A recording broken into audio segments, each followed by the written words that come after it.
Prandaj ke ky reagim. Por ky reagim për mua është edhe diçka tjetër. Gjykatat ku marrin me këshir, gjykatat përpos që kanë të drejtën e vendosës së një drejtësie, qoftë lirim, qoftë dënim. Gjykatat e kanë edhe një detyrë tjetër.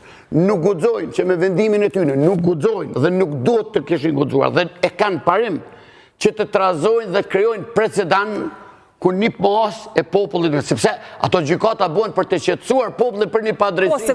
Sepse Haradinaj, po ta shohim jashtë kontekstit aktual, pas 15 vitesh, vjen një gjenerat e re politike dhe ta zëm nga Serbia, po flas të rast, siç e dim Ballkani për herë ka qenë trazuar nga ujëra të tilla dhe merr këtë vendim të gjykatës ta zëm uroj të mos jetë ashtu dhe natyrisht vetëm në mënyrë hipotetike po e themi, dhe thonë ja, vazhdimtar që kemi në luftë ka shpall pavarësinë e Kosovës, le ta zhbëjmë atë, do ta përdorni në këtë rast.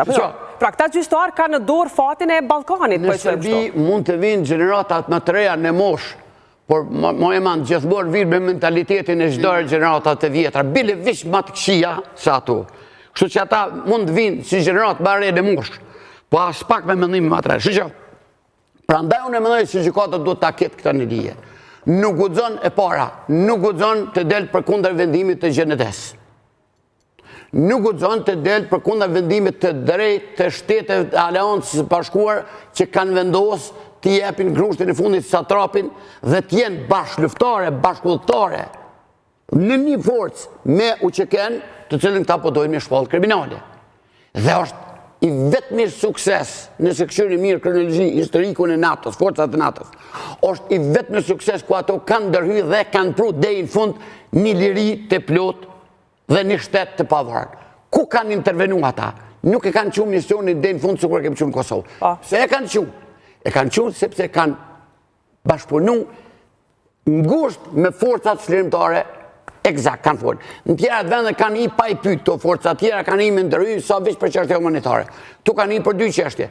Për çështje humanitare, me ndërpret gjenocidin, pse Serbia u dënu vetëm Bosnjë, vdiq Miloševići ka pas mu dënu garant për gjenocid, dhe mi hek gjenocidin dhe mi hek njeriun që qytën vetë ka sapë Ballkanit që i boni 5 lufta. Dhe këta e më rrini me kënë, e më rrini grushtin e fundit mjallon me ushtrisht lirëtar të Kosovës, me cilën është në burë.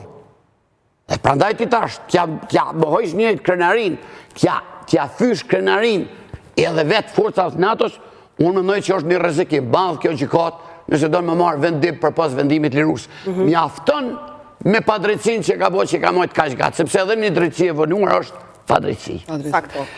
Aida, në fakt, po. Të ndërlidha me pyetjen që e bane. Sot nuk e di a e lexova, apo e dëgjova, se tu dëgju shumë lajme, por e dëgjova që Serbia 60 diplomat i ka aktivizu për me lobu kundër. Do më thonë, është normale ajo që nëse ndodh që ne të gjithë... Falë me të plëcu, se shumë 180 milion... Po, a si shumë, okej. Gjatë diplomat 180 milion... E lexova që i ka aktivizu për me lobu... Pra, për të dënuara shqiptaqe dhe Kosovën. Dhe për pasaj për të vazhduar rrugën e vetë rreth me kundërshtu në shtetësinë e Kosovës. Serbia nuk ka problem me dënuar shqiptaqe. Serbia ka problem me dënu parimi, lirid dhe të drejtën me shpall gabim bombardimet të Serbi dhe me shpall gabim aneksimin që ja kanë pej Serbia. Këtu ka problemin. Serbia shumë pak e ka problemin. Se dhe se këshyrë... Por e di Haradinaj që përmes kësaj rrugë e arritë. Këtu problemi. Serbia, këta ka dënu 10 vjetë. Po. Për të njëjtat gjëra, po. Edhe po, se tha Edi Rama shumë mirë një thënie. Po të kesh humbu luftën u që këja pezoj. Mos qoftë kur. Dhe po të netë ishim burgos këtu. Dënimin maksimal 10 vjetë kërë pas me qenë. Do thotë, kërkesa ty në asë prokurori që kështë lypë ma shumë. Dërso kërkesa këti prokurori është abstrakt e lypë 45 vjetë. Mjafton kash këj krasim u bo. Kjo e te kalon Serbinë. Dhe në anë tjetër me që përmendet në fakt rastin e Miloševićit, jo vetëm Serbia dhe lider tjerë të luftës e Bosnje kanë vdekur për para se të gjykoheshin. Kështu që realitetin ne nuk e dim se sa vite burë do të merrte në këtë rast edhe Miloševići dhe të tjerë, Izet Begovići e shumë të tjerë, apo jo? Dhe kjo është në fakt rreziku që në fakt me që prekëm këtu historinë dhe kontekstin historik, pra Aida pajtohesh me Haradinaj që gjyqtarët sot e kanë në dorë fatin e Ballkanit. Pa tjetër, unë mendoj që tashmë ky rendi ekzistus botëror është kontestuar dhe në këtë pikë tashmë qarta zishihem për balë. Pra, po thuaj se janë në situash në një luftë indirekte përëndimi me Rusin përmes luftës në Ukrainë dhe betejave tjera, luftra tjera që po zhvillohen gjithandej në botë. Prandaj mendoj që tashmë është një situatë e qartë. Nëse themeluesit, prandaj përmenda, nëse themelimi, vetë akti themelimi të kësaj gjykate, pra është bërë me influencë të jashtëzakonshme ruse, e cila gjatë gjithë këtyre luftrave ka qëndruar prapa Serbisë.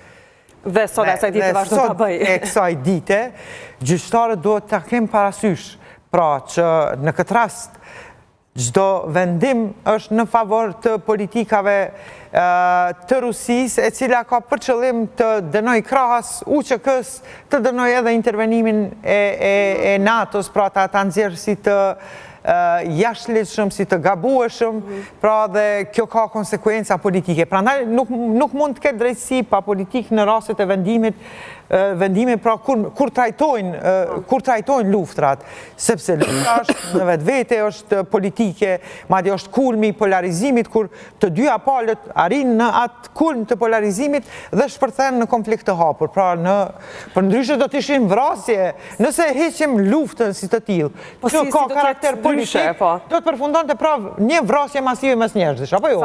Nuk mundesh me zhvesh për politikës, dhe është gabim e thonë që duam drejtësi pa politik në rastet e luftrave.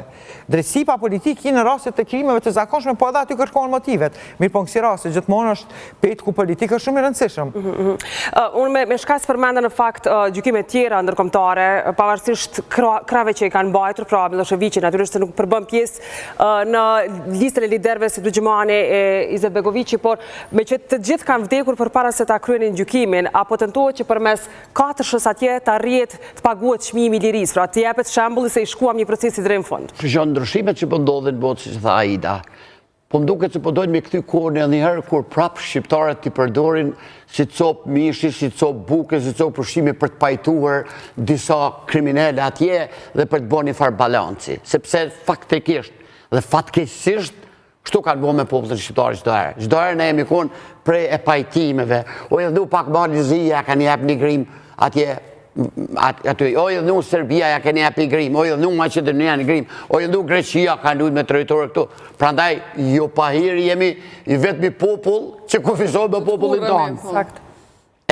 Mirë po, ku kem te Miloševiqi. Unë përpara kam pas një mendim tjetër për Miloševiqin, por kam taku me njërin që eksakt e një Miloševiqin dhe vdekja Miloševiqit ka ndodhur vetëm pse nëse kujtohet ka pa kërku që ai më shku mu shëru në Rusi. Dhe Miloševiqi, unë komenu që ka bën për hir të vendit, po më tha mos u tut se sekond çash patriota i shamim vetën për vend, por ai nuk e ka marrë dozën, se kjo është e konfirmuar me shkencë, me mjek ku kanë bërë, me mjekësi ligjore, ai nuk e ka marrë dozën që në kontu e marrë për problemet e zemrës, vetëm që mos sa më shumë që marrë si tu shkurja për mbusheru në Rusi. Pra, Miloševiqi ndali medikamente që të arri qëllimin. I ka marrë medikamentet, nuk i ka pi, i ka hudhë. Dhe prandaj nëse kujtohet një fanë Serbia thot e kanë mytë në Hagë sepse nuk e nxjerr dozat ose përberja kimike që duhet patjetër, dhe ai u habiti ka lënë pak magat dhe e ka marrë për shertonin. Pra, mund ta themi që ka bërë vetvrasje sepse ai do të ishte dënuar për gjenocid. Dhe po të ishte dënuar për gjenocid, llogarit do të ishim këtë rrethona tjera popujt. Mirë po, kjo është një fatkeqësi që i ka ndodhur aty dhe problemin e kemi në tjetër. Këta janë ka dojtë kështu. Kjo gjykatë është politike. Në gjykatën politike, unë mendoj se me gjithat,